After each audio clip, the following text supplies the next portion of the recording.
Well, you know what, Gordon, you and I were talking about this last week because about, what the next president, whether it's Biden or whether it's Donald Trump or it's Christie or Tim Scott, what that president could do to deal with China. How do you how do you start to handle China to make sure that they stop stealing IP, to take advantage of us on the world stage and to work with the Russians, et cetera, et cetera. You said that the 1977 Commerce Act, and you know the title better than I do, is a way that we could actually say to American companies, flat out, enough of investing in China, enough of dealing with, let's call him a dictator, Xi Jinping.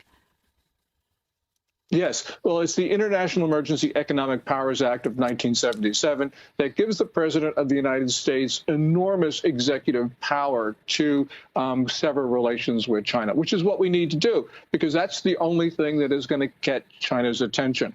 And if we don't want to use the 77 Act, then we should declare China to be an enemy and use the 1917 Act, which is even tougher.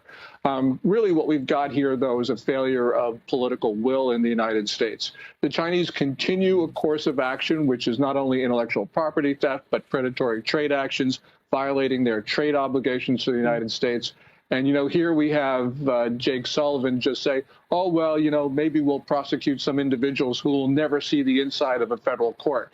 This really is wrong all around. And until that, we are not protecting American workers. Yes, some people on Wall Street are doing very well. Walmart is doing very well. But when you look at the overall American economy, there are so many Americans who could be employed or could be employed in better jobs were it not for China's economic warfare against the United States.